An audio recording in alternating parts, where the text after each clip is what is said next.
Novel کا نام راپنزل، قسط نمبر 18، تحریر تنزیلہ ریاض۔ السلام علیکم everyone, I hope you are all doing well. Welcome to housewife tales. آج میں آپ لوگوں کے لیے راپنزل کی نئی قسط لے کر آئی ہوں، سو لیٹس گیٹ اسٹارٹیڈ۔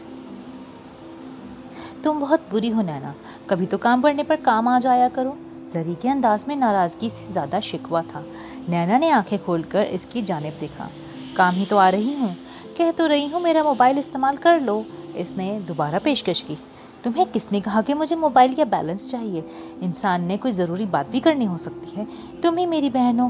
میں نے اگر کوئی مشورہ کرنا ہے تو کس سے کروں؟ میں تمہاری طرح یونیورسٹی تو نہیں جاتی تاکہ اپنی فرینڈ سے ہی باتیں کر لوں، مجھے تو تم سے ہی باتیں کرنی ہیں، اور پھر بہت سی باتیں تو انسان صرف اپنی بہن سے ہی کر سکتا ہے نا۔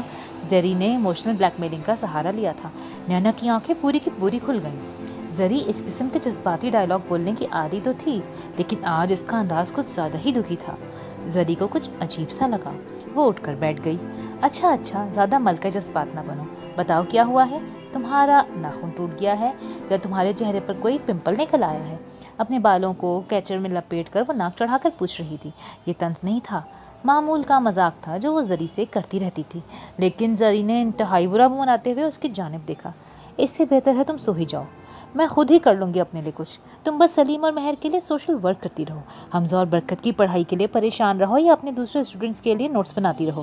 تمہاری بلا سے تمہاری بہن بھاڑ میں جائے، وہ بجھے ہوئے انداز میں بولی۔ اس کا لہجہ آخری الفاظ ادا کرتے کرتے کچھ گلوگیر بھی محسوس ہونے لگا تھا۔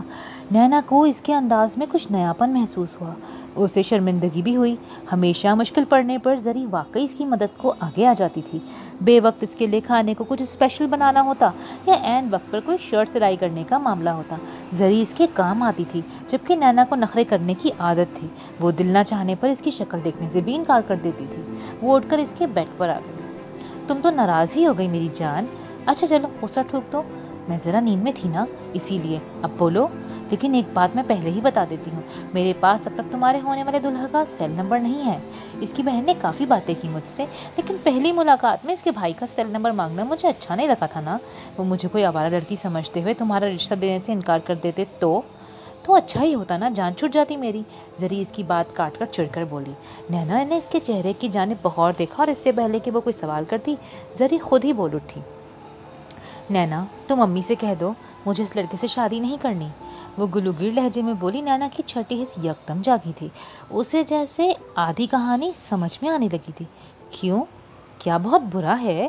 مشکل یہ تھی کہ نینا کو سنجیدہ صورتحال میں بھی سنجیدہ ہوتے ذرا وقت لگ جاتا تھا۔ وہ مزاحیہ انداز میں پوچھنے لگی، نینا پلیز مذاق بند کرو، میں نے اسے نہیں دیکھا اور میں اسے دیکھنا بھی نہیں چاہتی، تم بس امی سے کہہ دو مجھے اس سے شادی نہیں کرنی، وہ ضدی لہجے میں بولی۔ ضد کبھی کبھی زری کا ڈپارٹمنٹ نہیں رہا تھا، وہ تو امی ابا کے اشارے پر بہت آرام سے چلنے کو تیار ہو جاتی تھی۔ نینا کو سنجیدہ ہونا ہی پڑا۔ وہ تو نو پرابلم، میں کہہ دوں گی، لیکن مجھے ساری بات پتہ ہونی چاہیے نا۔ اس سے شادی نہیں کرنی تو کس سے کرنی ہے؟ وہ ذرا زور دے کر کس پر جملہ ادا کرنے لگی۔ زری کی اس درجہ ضد کی یقیناً یہی وجہ تھی۔ نینا کافی پریشان ہو گئی تھی، ابا اتنے ماڈرن بھی نہیں ہوئے تھے ابھی کہ بیٹیوں کے رشتے اس طرح طے کر دیتے۔ معاملہ کافی گھمبیر ہو رہا تھا۔ زری نے بھی انکار نہیں کیا۔ اس کا نام اصفر ہے، زری نے بغیر کسی جھجک کے ایک نام لیا تھا۔ نینا ایک لمحے کے لیے کچھ بول ہی نہیں پائی۔ مجھے ایک ایسے شخص کی ذمہ داری اور مدد درکار تھی جو مجھ پر بھروسہ کرتے ہوئے اپنا سرمایہ بغیر کسی سخت شرط کے میرے حوالے کر دیتا۔ صوفیہ ایسے شخص گلف میں ڈھونڈنا آسان نہیں تھا۔ حبیبہ کے ساتھ میرا مطلب ہے ہمارے خاندان کے اچھے روابط ہیں، اور پھر حبیبہ دل کی بری نہیں ہے۔ تم اگر شک اور تعصب کی اینک اتار کر دیکھو تو تمہیں اندازہ ہو جائے گا، وہ بہت اچھی عورت ہے، ہر مشکل گھڑی میں میرے کام آئی ہے۔ اب بھی 1 کروڑ دیا ہے اس نے مجھے، اور یہ فلیٹ بھی حبیبہ کا ہی ہے۔ مجھے پریشان دیکھ کر خود ہی کہنے لگی کہ صوفیہ اور زرمین کو بلوا رہے ہو تو یہاں ٹھہرا لو، 3 مہینے تک کوئی کرایہ نہیں لے گی مجھ سے، حتیٰ کہ ویزا اور ٹکٹوں کا سب انتظام اس نے خود کیا ہے۔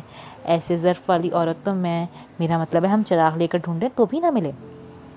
تم پلیز اس کی جانب سے اپنا دل صاف کر لو، کاشف نے اس کا ہاتھ تھام کر محبت بھرے لہجے میں کہا۔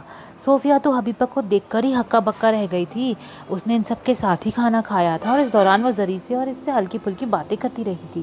کھانے کے بعد اسی نے چائے بنائی اور وہ سب اتنے استحقاق سے کر رہی تھی کہ صوفیہ کو اندازہ ہو گیا تھا کہ اس گھر میں اس کا روز آنا جانا ہے۔ اس کا دل بالکل ٹوٹ گیا۔ کوشش کے باوجود وہ اپنی ناگواری چھپا نہیں پائی تھی۔ حبیبہ کافی دیر ٹھہرنے کے بعد واپس گئی تھی اور اس کے جانے کے بعد بھی صوفیہ بجھی بجھی سی تھی۔ زرمین کو سلا کر جب وہ سونے کے لیے لیٹی تو کاشف نے بہت محبت سے حبیبہ کی وہاں موجودگی کی وضاحت کر دی تھی۔ اس وضاحت کے بعد وہ اس سے اپنی باتیں کرنے لگا اور وہ اسے اور زرمین کو کتنا یاد کرتا ہے اور وہ کس قدر خواہش مند ہے کہ وہ دونوں 3 مہینے کے لیے اس کے پاس ضرور آئیں۔ صوفیہ جس قدر خوش یہاں آئی تھی 3 مہینے کی اس گردان اور پھر اپنی سب سے بڑی حریف کو یہاں دیکھ کر اس کی ساری خوشی مان پڑ گئی۔ قسمت اس کے ساتھ اچھا نہیں کر رہی تھی۔ کیا شادی کرنے کے لیے صرف نام کافی ہوتا ہے؟ نینا نے سوال کیا۔ زری نے سر اٹھا کر اسے دیکھا۔ اس کی آنکھوں میں بغاوت تھی اور نینا کو یہ بغاوت بالکل پسند نہیں آئی تھی۔ بے شک زری اس سے 2.5-3 سال بڑی تھی لیکن اس نے ہمیشہ اسے برابر کا ہی سمجھا تھا اور اس کا کریڈٹ زری کو ہی جاتا تھا۔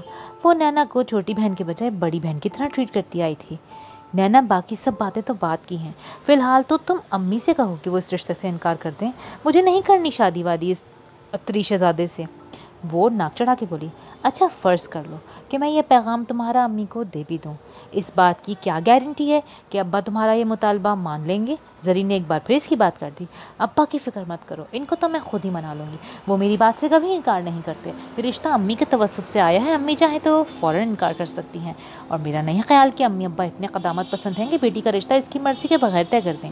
تم سے اس لیے کہہ رہی ہوں کہ میں خود یہ بات شروع تو کر دوں گی لیکن ہو سکتا ہے امی برا مان جائیں، تم بس ایک بار ان تک یہ بات پہنچا دو۔ زری کا اعتماد کافی حد تک بحال ہو چکا تھا، اب وہ بڑے اطمینان سے باتیں کر رہی تھی۔ اس نے خود ہی ساری باتیں سوچ کر رکھی ہوئی تھی۔ نینا کو بھی احساس تھا کہ یہ معاملہ مذاق یا طنز کرتے رہنے سے حل نہیں ہونے والا، سو وہ بھی سنجیدہ ہو گئی۔ میں تمہاری بات امی تک پہنچا دوں گی لیکن مجھے بھی تو کچھ پتا ہونا، بہن ہوں تمہاری، مجھ سے شیئر نہیں کرو گی تو کس سے کرو گی؟ اس نے بالکل اسی انداز سے اپنا کہا تھا۔ زری کے چہرے پر مسکراہٹ سی چمکی۔ اس کا نام اسفر ہے، ہماری بات چیت FB پر شروع ہوئی تھی، وہ ایک گروپ میں شاعری وغیرہ پوسٹ کیا کرتا تھا، مجھے اس کی پوسٹ اچھی لگتی تو میں لائک کر دیتی تھی، پھر آہستہ آہستہ ہمارے درمیان ان باکس پر باتیں ہونے لگ گئیں۔ وہ بہت ڈیسنٹ لڑکا ہے، عام لڑکوں کی طرح چھچھورا بالکل نہیں ہے، کبھی کبھی کوئی فضول یا اخلاق سے گری ہوئی بات نہیں کرتا۔ پتہ ہی نہیں چلا کب اس کی شاعری کو پسند کرتے کرتے میں اس کو پسند کرنے لگ گئی، وہ بھی مجھے پسند کرتا ہے۔ ہمارے درمیان فون نمبرز ایکسچینج ہو گئے، واٹس ایپ پر باتیں ہونے لگیں، ہم دونوں ایک دوسرے کے لیے لازم و ملزوم ہو چکے ہیں نینا، میں اس کے بغیر نہیں رہ سکتی اور اس کے علاوہ کسی اور سے شادی بھی نہیں کروں گی نینا۔ اس کے انداز میں وہی ہٹ دھرمی چمکی جو اس کی طبیعت میں کبھی نہیں رہی تھی۔ اس سے بھی پوچھا ہے وہ تم سے شادی کرے گا یا؟ نینا نے جان بوجھ کر بات ادھوری چھوڑ دی۔ وہ بہت محبت کرتا ہے مجھ سے، جتنی محبت میں اس سے کرتی ہوں اس سے کہیں زیادہ وہ مجھ سے کرتا ہے۔ کل سے کھانا نہیں کھایا اس نے، کہتا ہے جب تک اس قطر والے لڑکے کو منع نہیں کرو گی کچھ نہیں کھایا جائے گا مجھ سے۔ زری نے ذرا سا شرما کر اور اترا کر کہا، اچھا تو نام اور فون نمبر کے علاوہ بھی کوئی معلومات ہیں اس کے بارے میں یا پھر؟ نینا نے بدقت اپنی اکتاہٹ چھپا کر ایک بار پھر جملہ ادھورا چھوڑ دیا۔ سب معلومات ہیں، میں بتا تو رہی ہوں تمہیں، اس کا نام اسفر ہے، اس کی فیملی تو کہیں جھنگ وغیرہ میں رہتی ہے شاید، خود یہاں لاہور میں ہی رہتا ہے، جاب کرتا ہے، اچھی جاب ہے، گاڑی وغیرہ بھی ہے اس کے پاس۔ زری پرجوش لہجے میں بولی۔ ماشاءاللہ بہت معلومات اکٹھی کر لی ہیں تم نے تو، اب یہ بتاؤ کہ جاب کس کمپنی میں کرتا ہے، کہاں رہتا ہے، جھنگ میں اس کی فیملی کہاں رہتی ہے، ذات برادری کیا ہے اور باقی ضروری باتیں، نینا نے طنزیہ انداز میں کہا۔ نینا یہ سب تو نہیں پتا مجھے، اتنی پرسنل باتیں تو نہیں پوچھ سکتی نا میں اس سے، زری ناگواری سے بولی تھی۔ سبحان اللہ، تو پھر یوں کہو نا تمہاری معلومات بس شرٹ کے کالر سائز اور جوتے کے نمبر تک ہی محدود ہیں، ایسے رشتے ہوتے ہیں بھلا؟ وہ اسے جھاڑ کر بولی۔ میں نے کہا نا نانا تم نہیں سمجھو گی، محبت میں باقی ہر بات غیر ضروری ہو جاتی ہے، یہ وہ جذبہ ہے جو کچھ سوچنے ہی نہیں دیتا، میرے لیے تو بس یہی کافی ہے کہ جس سے میں محبت کرتی ہوں وہ بھی مجھ سے محبت کرتا ہے، میں اب کسی اور سے شادی نہیں کر سکتی نینا، میں تو مر جاؤں گی اس کے بغیر۔ نینا نے گہری سانس بھری، اسے ہمیشہ ایسی باتیں کرنے والی لڑکیوں سے غصہ آ جایا کرتا تھا، لیکن اب اس کے سامنے اس کی اپنی بہن بیٹھی تھی اور جس طرح کی ہٹ درمی اس کی آنکھوں میں جھلک رہی تھی وہ نینا کو مزید کچھ کہنے سے روک رہی تھی۔ مجھے یہ بتاؤ کہ میں تمہارے لیے کیا کر سکتی ہوں؟ میرا نہیں خیال کہ میں اب تمہارے لیے کچھ کر سکتی ہوں، تمہارا مرض لا علاج ہوتا نظر آ رہا ہے مجھے، وہ بنا مسکرائے ہوئے بولی، لیکن زری کے چہرے پر مسکراہٹ چمکنے لگی۔ تمہارا اندازہ بالکل درست ہے، تم بس یہ کرو کہ میرا ساتھ دو، امی ابو کو بولو کہ وہ اس رشتے سے انکار کر دیں، زری میں تمہارا ساتھ ضرور دوں گی، لیکن میرا مشورہ مانو کہ پہلے اس لڑکے سے ساری معلومات حاصل کرو، بالخصوص اس کی فیملی اور ویئر اباؤٹس کے متعلق۔ اور کیا وہ تم سے کہیں فلرٹ تو نہیں کر رہا؟ اس سے صاف صاف پوچھو کہ اپنی فیملی کو لائے گا ہمارے یہاں رشتہ مانگنے، شادی کرے گا نا تم سے؟ نینا نے دو ٹوک لہجے میں پوچھا۔ زرین نے پھر ناک سے مکھی اڑانے والے انداز میں سے دیکھا۔ آف کورس نینا کرے گا، کہہ تو رہی ہوں میں۔ اس نے صرف یہ سن کر 2 دن سے کھانا نہیں کھایا کہ میرا کوئی رشتہ آیا ہوا ہے۔ وہ فلرٹ نہیں کرتا مجھ سے نینا، محبت کرتا ہے مجھ سے۔ زری برا مان کر بولی۔ یہ بات اس نے اپنے منہ سے کہی ہے تم سے؟ نینا کی تسلی نہیں ہوئی تھی۔ زری نے گہری سانس بھری۔ نینا، محبت میں کہنا سننا ضروری نہیں ہوتا، کچھ باتیں خود بخود سمجھ آ جاتی ہیں۔ تم اس بات کے لیے پریشان مت ہو، کرے گا وہ مجھ سے شادی۔ تم صرف امی کو کہہ کر اس رشتے سے انکار تو کرواؤ۔ کروں گی بات امی سے صبح، لیکن یاد رکھو جب تک تم مجھے اس کے متعلق ساری معلومات نہیں دو گی میں تمہارا ساتھ نہیں دے پاؤں گی۔ اور اس بات کا بھی یقین کر لو زری کہ میں تمہاری بہن ہوں، کبھی بھی تمہاری بھلائی کے برخلاف کوئی بات نہیں کروں گی، ہمیشہ تمہارا اچھا ہی چاہوں گی۔ زری نے اس کی طرف دیکھا۔ نینا نے اس کے ہاتھ پہ ہاتھ رکھ دیا تھا۔ اس کی چھٹی حص مسلسل اسے کچھ سگنلز دے رہی تھی۔ زری خوش ہو کے اس کے گلے لگ گئی تھی۔ میری عمر بھی تمہیں لگ جائے میری بچی، اماں رضیہ نے اس کا ماتھا جھومتے ہوئے اسے زندگی کی دعا دی تھی۔ وہ بجھے ہوئے انداز سے مسکرائی۔ جب تک لاعلم تھی تب تک احساس بھی نہیں ہوا تھا کہ اماں رضیہ آج کل کچھ الجھی سی لگتی ہیں۔ اب جب سب جانتی تھی تو احساس ہوا کہ وہ اس کے لیے پریشان نظر آتی تھیں۔ ان کی دعائیں اسی کی وجہ سے لمبی ہونے لگی تھی۔ وہ کیوں ہمہ وقت اس کے کھانے پینے کے لیے بہت زیادہ پریشان رہنے لگی تھی۔ اماں، آپ کے بڑے احسانات ہیں مجھ پر، نہ صرف مجھ پر بلکہ سمی پر۔ آپ نے کبھی ہمیں محسوس ہی نہیں ہونے دیا کہ ہمارے ساتھ کوئی بڑا نہیں ہے۔ آپ کی دعائیں ہمیشہ ہمارے ساتھ رہی ہیں۔ وہ ان کا ہاتھ تھام کر بولی۔ تم مانو یا نہ مانو میری بیٹی، لیکن حقیقت یہی ہے کہ مجھ بوڑھی عورت کو جس قدر عزت اور پیار اس گھر سے ملا ہے کہیں اور سے نہیں ملا۔ اللہ کا احسان ہے کہ خاندان میں محبت تو ملی ہے سب سے، سب قدر کی نگاہ سے دیکھتے ہیں، لیکن جو قدر تم نے اور سمی نے میری کی ہے اتنی تو کوئی سگی اولاد بھی نہیں کرتا۔ اور اگر اولاد دیتی بھی قدرت تو شاید وہ نہ کرتی۔ ماں کو اپنے بچوں سے جانے کیسی محبت ہوتی ہوگی، میں نہیں جانتی۔ میرے بچے ہی نہیں ہوئے لیکن تم دونوں سے بے حد محبت ہے مجھے۔ سچ تو یہ ہے کہ تم لوگ قابل ہی محبت کے ہو۔ اماں رضیہ نے محبت سے مغلوب ہو کر اسے اپنے سینے سے لگایا تھا۔ وہ اور سمی کل صبح لاہور جا رہے تھے۔ ایمن کو گھر میں ہی اماں رضیہ کے ساتھ رہنا تھا۔ سمی کا کہنا تھا کہ وہ باقی کا لائے عمل لاہور جا کے پلان کرے گا۔ اماں اس کی پیکنگ کر رہی تھی لیکن شہرین خود کو بہت مجبور اور بے بس محسوس کر رہی تھی۔ اماں، بس اس محبت کا واسطہ دے کر آپ سے ایک آخری فیور چاہتی ہوں، ایک آخری التجا جو میں کسی سے نہیں کر سکتی، لیکن چونکہ آپ میری ماں بھی ہیں اور سہیلی بھی ہیں، آپ میری بات کا مان رکھیں گی نا؟ وہ تمہید باندھ کے بولی۔ میری بچی، شرمندہ مت کرو مجھے یوں، نمک کھایا ہے اس گھر کا، بڑی عزت بخشی ہے تم لوگوں نے مجھے، ماں کہتے ہو اور سمجھتے بھی ہو۔ اللہ تم پر کرم کرے، تمہیں آسانی دے، ہر مشکل سے بچائے۔ بتاؤ میری بچی، مجھ بوڑھی کے بس میں جو ہوگا ضرور کروں گی، وہ گلوگیر لہجے میں بولی۔ اماں، مجھے اگر کچھ ہو گیا تو پلیز میری ایمن کو سنبھال لیجیے گا، بڑی بدقسمت بچی ہے میری، ننیال والوں کا پیار ملا نہ ددیال والوں کا، اور ماں ملی تو مجھ جیسی ناکارہ جس نے کبھی گود میں لے کے لاٹ تک نہیں اٹھائے۔ آپ ہی ہیں جو اسے یہاں تک لائی ہیں، آپ کے حوالے ہے میری بچی۔ میری بات میری بچی کو ایسی ہی محبت سے رکھیے گا اماں رضیہ جیسے اب تک میری موجودگی میں رکھتی آئی ہیں، آپ کا احسان ہوگا میری ذات پر۔ شہرین نے سوچا تھا وہ یہ بات اماں رضیہ سے کرے گی تو روئے گی نہیں، بلکہ اس نے دل ہی دل میں تہیہ کر لیا تھا کہ وہ کسی کے سامنے نہیں روئے گی، لیکن انسان تھی، نہیں سنبھالا جا رہا تھا اپنا غم کا بوجھ۔ دل و دماغ میں بس ایک ہی سوال گونج رہا تھا، یہ سب میرے ساتھ ہی کیوں؟ اللہ تم دونوں کو دونوں جہان کی خوشیاں دکھائے، میری عمر بھی تمہیں لگ جائے، کچھ نہیں ہوگا میری بچی تمہیں۔ میں دن رات اپنے رب سے تمہارے لیے دعائیں ہی تو کرتی ہوں، روزانہ رات کو عشاء کی نماز کے بعد آیت کریمہ کا ورد شروع کیا ہوا ہے، یہ بے حد جلالی عمل ہے، اللہ سونا ضرور سنے گا ہماری۔ وہ اسے تسلی بھی دے رہی تھیں اور رو بھی رہی تھیں۔ کیا کہا؟ شادی نہیں کرنا چاہتی؟ کیوں؟ یہ کیا بات ہوئی بھلا؟ اماں اس کے لیے چائے کے کپ میں چینی مکس کر رہی تھی جب اس نے زری کا پیغام بہت ڈھکے چھپے الفاظ میں ان تک پہنچانے کی کوشش کی۔ حسب معمول امی کے لیے انکشاف نہایت ہی حیران کن تھا، بلکہ ناقابل قبول بھی۔ کبھی کبھی نینا کو لگتا تھا محبت کے معاملے میں وہ بالکل امی کے جیسی ہے، اسی اور امی دونوں کو ہی اس انقلابی طوفانی محبت سے چڑ ہوتی تھی۔ امی تو ایسے سیریلز کو دیکھ دیکھ کر بھی غصہ کرنے لگتی تھی جس میں کوئی لڑکا یا لڑکی محبت کے چکر میں پڑ کر گھر بار بھول بیٹھتے تھے۔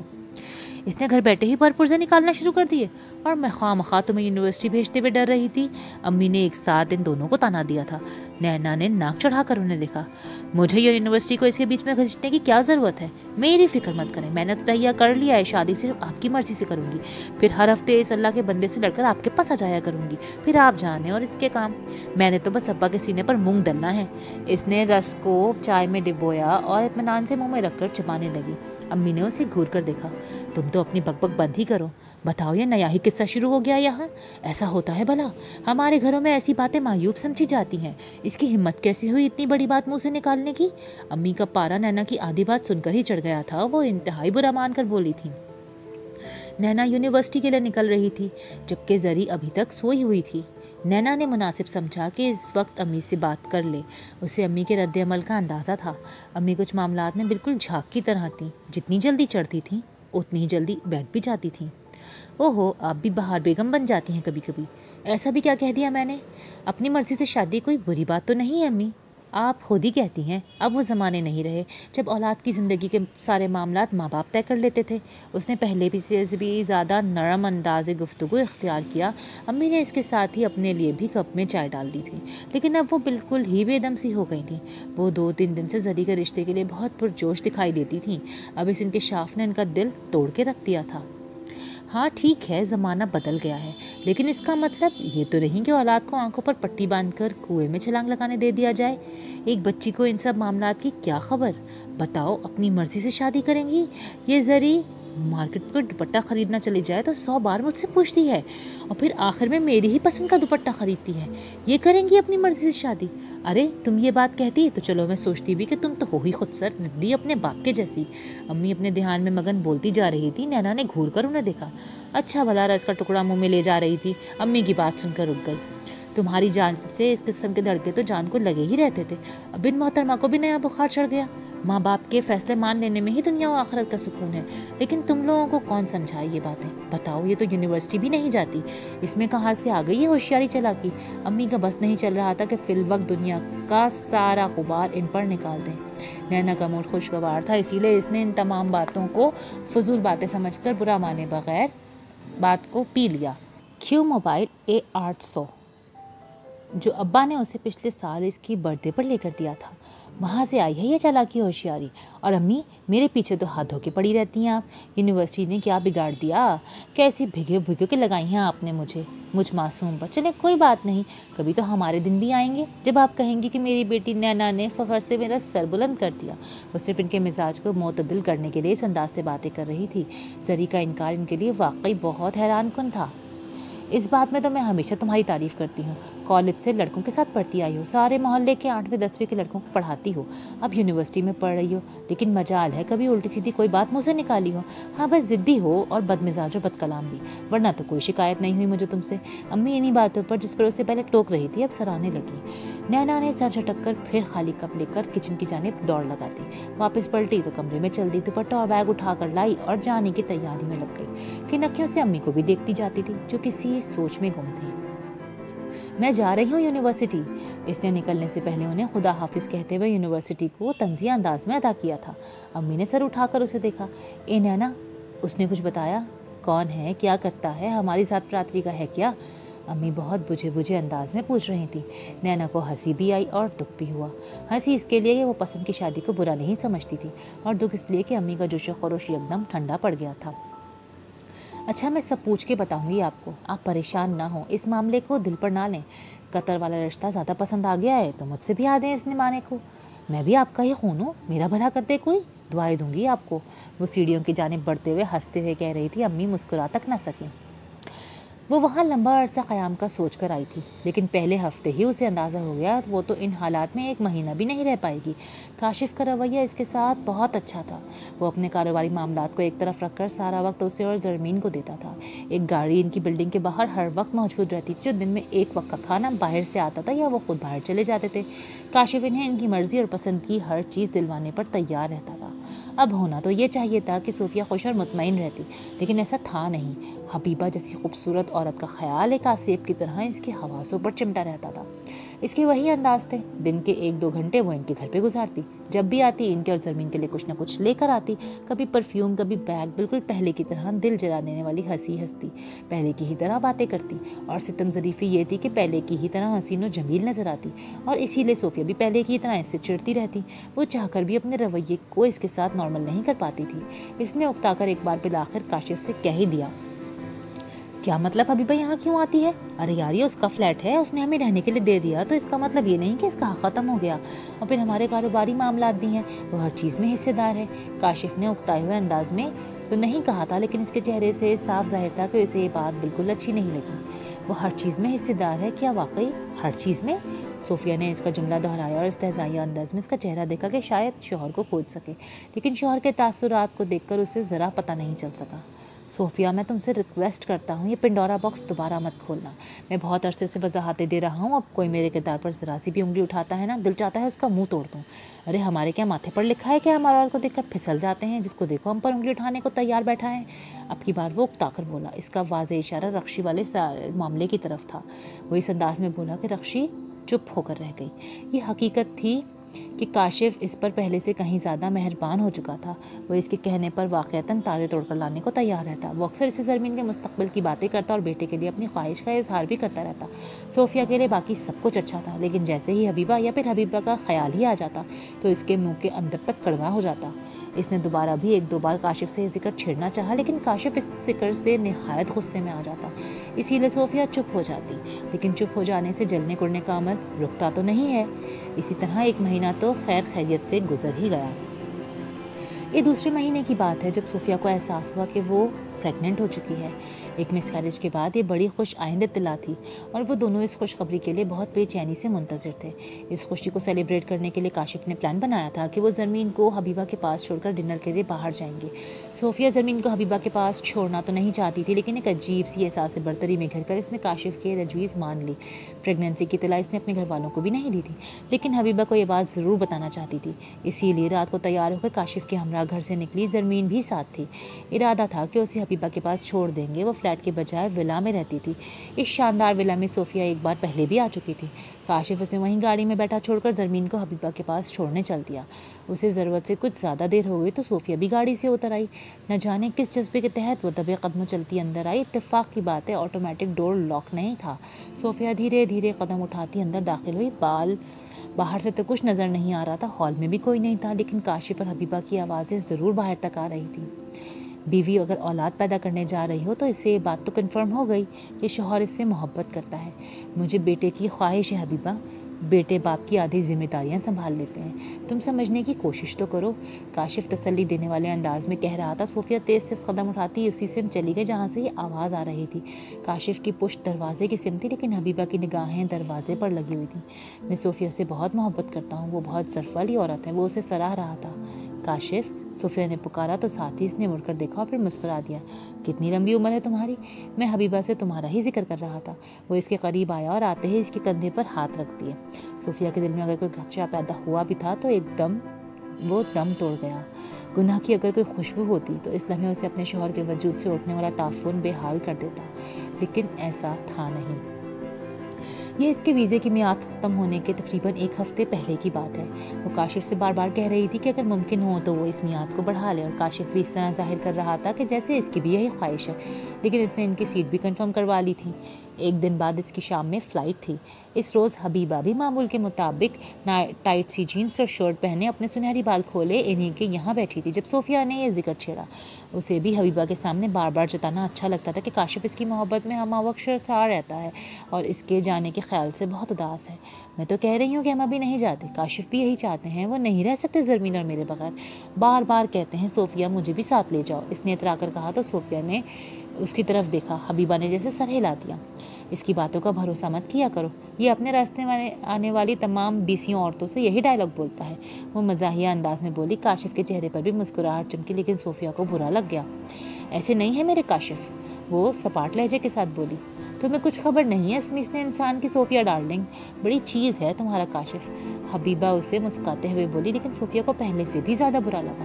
تم میری بیوی کو میرے خلاف بھڑکا نہیں سکتی, کاشف اسی کے انداز میں بولا تھا. ہاں بھائی, جب ایک انسان بیوقوف بنے رہنے پر آمادہ ہو تو کوئی کیا کر سکتا ہے. حبیبہ کے چہرے پر استہزائیہ مسکراہٹ چمکنے لگی تھی۔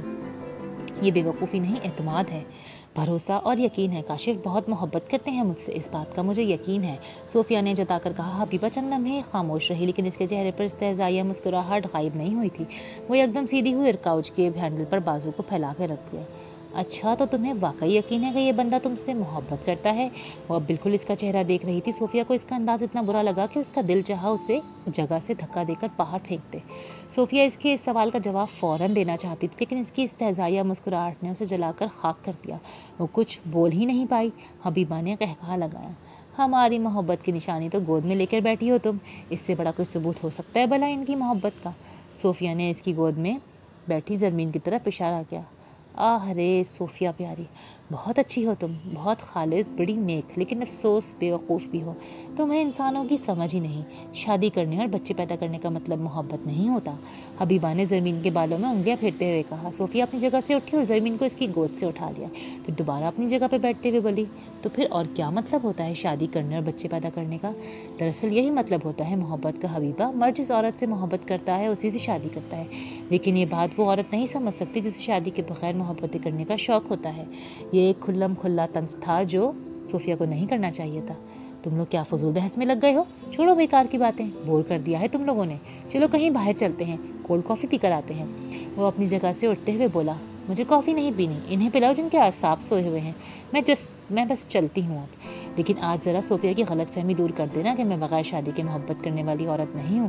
بھلا شادی کے بغیر کون سی عورت کسی مرد اور اس کی آل اولاد پر اتنا پیسہ خرچ کرتی ہے؟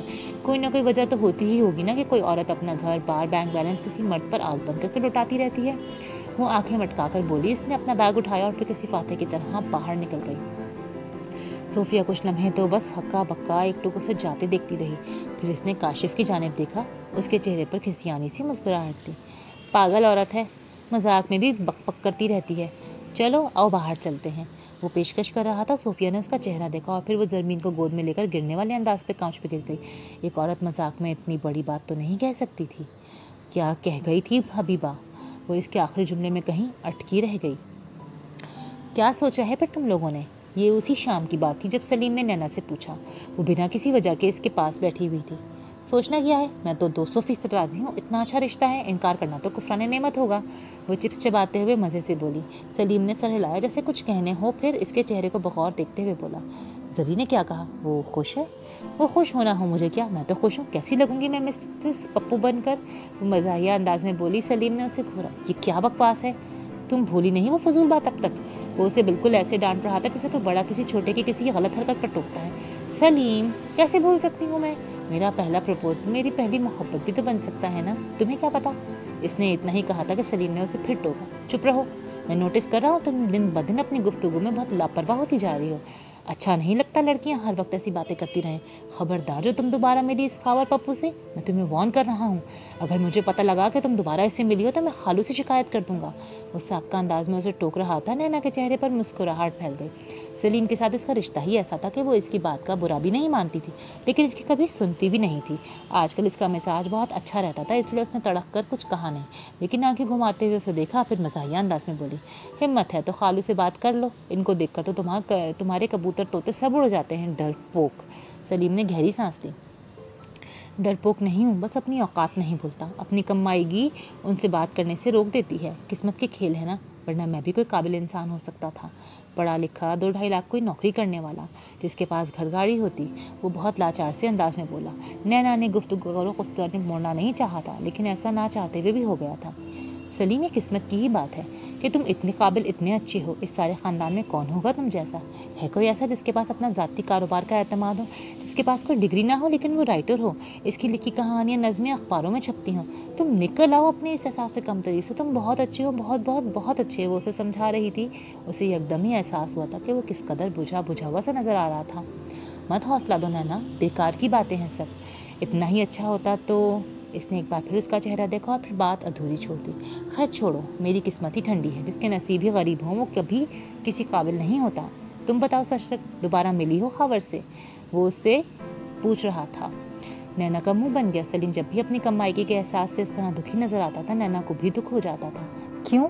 ملنا چاہیے تھا کیا؟ مجھے اس سے نینا نے سنجیدگی کے قول کو مزید پہنے رہنے کا ارادہ ترک کر دیا۔ ارے کہہ تو رہا ہوں کہ مت ملو، مجھے نہیں پسند وہ، اس کی ہمت کیسی ہوئی تم سے ایسی بات کرنے کی؟ وہ تڑک کے بولا تھا۔ لیکن کیوں نہیں پسند وہ تمہیں؟ سچ کہوں سلیم، وہ اچھا انسان ہے، سادہ اور ہمدرد، اس کے رویے میں منافقت نہیں ہے، اپنے گھر والوں کے برعکس وہ بہت مخلص اور اچھا ہے۔ وہ اس کی تعریف کر رہی تھی۔ اس کا مطلب یہ تو نہیں نا کہ وہ منہ اٹھا کر تمہیں پرپوز کر دیتا؟ اسے اپنی اوقات نہیں بھولنی چاہیے، سلیم ناک چڑھا کر بولا تھا۔ نینا نے اس کے چہرے کی جانب دیکھا، پھر دیکھتی رہی۔ اوقات کیا ہوتی ہے سلیم؟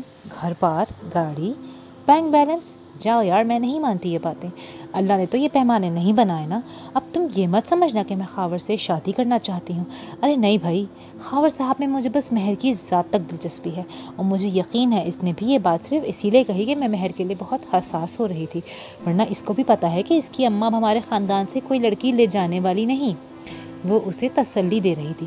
تم دیکھنا سلیم، جب میں شادی کروں گی نا تو ان سب باتوں کی بالکل پرواہ نہیں کروں گی، میرے لیے بس ایک پیمانہ ہوگا اپنے جیون ساتھی کو ناپنے کا، اور وہ ہوگا وفاداری۔ جیون ساتھی کو وفادار ہونا چاہیے، مجھے اچھا نہیں لگتا وہ مرد جس میں وفا نہ ہو۔ نینا اپنے دھیان میں مگن بول رہی تھی۔ اچھا زیادہ تقریروں کی ضرورت نہیں، خالو آ رہے ہیں اس طرف، نکلو یہاں سے، وہ بھی ناراض ہوتے ہیں، سلیم نے سامنے کی جانب دیکھتے ہوئے کہا۔ نینا بھی فوراً الرٹ ہوئی۔ ہائے ہائے، ایک تو تمہاری یہ دکان دن بدن منحوس ہوتی جا رہی ہے، لگتا ہے یہاں آنا کم کرنا پڑے گا۔ جاتی ہوں میں، لیکن اپنے خالو کو بتانا کہ مرد کی فطرت میں اور کچھ ہو نہ ہو، ایک عنصر ضرور ہونا چاہیے، وفاداری۔ کیا ضرور ہونا چاہیے؟ وفاداری۔ خیر انہیں کیا غرض اس چیز سے، ان کے یہاں یہ جنس ناپید ہے۔ وہ پچھلے دروازے سے سلیم لوگوں کے گھر کی جانب جاتے ہوئے خود کلامی کے انداز سے کہہ رہی تھی۔ کاشف، مجھے سچ سچ بتائیں، اس کی بات کا کیا مطلب تھا؟ کیا آپ نے حبیبہ سے شادی کر لی ہے؟ صوفیہ نے عجیب سے لہجے میں اس سے پوچھا تھا۔ حبیبہ کے چلے جانے کے بعد اس کا دل جیسے لرزتا ہی رہا تھا۔ کیسا لگتا ہے اپنے شوہر سے پوچھنا کہ کیا اس نے کسی اور سے شادی کر لی ہے، اور اگر اس شوہر سے آپ کو بے حد محبت بھی ہو تب؟ اس نے سوچا تھا وہ روئے گی نہیں، بلکہ وہ بے حد ناراض ہوگی، خفا ہوگی، لیکن اس کی آنکھیں اور لہجہ بھیگ رہا تھا۔ صوفیہ پاگل ہو گئی ہو کیا؟ کاشف نے اس کے چہرے کی جانب دیکھتے ہوئے حیرانی سے کہا، پھر اس کی بھیگتی آنکھوں کو دیکھ کر قہقہا لگایا۔ ایسا مر کر بھی نہیں ہو سکتا، میں کبھی تمہارے علاوہ کسی سے شادی نہیں کروں گا، کسی سے بھی نہیں، اور یہ بات تم اپنے دل میں محفوظ کر لو۔ کاشف نے اس کی ہنسلی کی ہڈی کو اپنی انگلی سے ذرا دباتے ہوئے کہا۔ وہ اسے بہت محبت بھری نگاہوں سے دیکھ رہا تھا، لیکن صوفیہ کے دل کو قرار نہیں آیا۔ کاشف، پھر وہ ایسے کیوں کہہ رہی تھی؟ اس کا لہجہ ایسا کیوں تھا؟ مضبوط، ٹھوس، خطرناک۔ جھوٹا لہجہ ایسا نہیں ہوتا، اس میں جھول ہوتا ہے، وہ پہچانا جاتا ہے۔ وہ اگر جھوٹی تو اس کے لہجے میں کھوٹ کیوں نظر نہیں آیا مجھے؟ صوفیہ کی آواز میں جھنجھلاہٹ یا غصہ نہیں تھا، بس ایک ہارے ہوئے شخص کی بے بسی تھی۔ کاشف کے چہرے کے تاثرات یکدم بدل گئے۔ صوفیہ، اس کا مطلب میں جھوٹا ہوں؟ میں تم سے جھوٹ بول رہا ہوں؟ بس اسی لیے میں تمہیں یہاں بلواتا نہیں تھا، تمہیں خطرناک لا علاج بیماری میں ملحق ہو، وہم کی بیماری، وہ کبھی ٹھیک نہیں ہوگی۔ مجھے اگر اندازہ ہوتا نا اس بات کا کہ یقین کرو کہ تم ایسے کرو گی، میں تمہیں کبھی نہیں بلاتا۔ میں قسم کھانے کو تیار ہوں، حبیبی سے میرا وہی تعلق ہے جو پہلے تھا، مفاد کا تعلق، بزنس کا تعلق، روپے کا تعلق، یہ تو وہی ہے، کوٹ لکھپت یا شاہدرہ نہیں۔ یہاں ایک فرد کے لیے ایک وقت کا سادہ کھانا کھانا پتہ ہے کتنے روپے میں آتا ہے؟ 1000 روپے میں، اور تم اتنے دن سے جو لگژری لائف گزار رہی ہو اس پر میں نے کتنا سرمایہ خرچ کیا ہے، تمہیں اندازہ بھی ہے؟ تمہیں اندازہ ہے کہ یہ روپیہ کس محنت سے کمایا تھا میں نے، جو تم نے ان گزشتہ 3 مہینوں میں اڑا دیا؟ وہ سب روپے کمانے کے لیے حبیبہ جیسی عورت کا ساتھ ضروری تھا، بس یہی تعلق، ایک بزنس انویسٹر کا تعلق، اس کے علاوہ کوئی تعلق اس سے تو موت آ جائے مجھے۔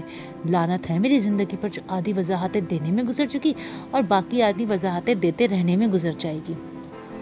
وہ ایک ایک لفظ پہ زور دے کر بول رہا تھا۔ اس کی آنکھوں میں غصہ تھا، خفگی تھی۔ صوفیہ کی آنکھیں جو پہلے صرف بھیگی ہوئی تھیں اب پانی سے بھر گئیں اور پھر بنا کسی رکاوٹ کے ابلنے لگیں۔ اب رونا شروع کر دو، بس یہی بلیک میلنگ آتی ہے تم عورتوں کو۔ مرد رو نہیں سکتا، ورنہ اس وقت میں بھی دھاڑے مار کر رو رہا ہوتا۔ ایک تو دل پہلے سے ہی اداس ہے کہ تم لوگ جا رہے ہو، اور اب تم نے یہ بازار لگا دیا۔ صوفیہ، ایسے الزامات سے بہتر ہے کہ اپنے ہاتھوں سے میرا گلا دبا دو، تم بھی سکھی اور میں بھی۔ کاشف کا لہجہ اس کے آنسو دیکھ کر بھی نرم نہیں ہوا تھا، بلکہ وہ پہلے سے زیادہ اونچی آواز میں چلا کر بولا تھا۔ صوفیہ نے اپنا چہرہ ہاتھوں سے صاف کیا۔ وہ کاشف سے کچھ کہنا چاہتی تھی لیکن الفاظ اس کا ساتھ نہیں دے رہے تھے۔ صوفیہ تم اگر شک کرنا نہیں چھوڑ سکتی تو ایک اور حل ہے اس مصیبت کا میرے پاس۔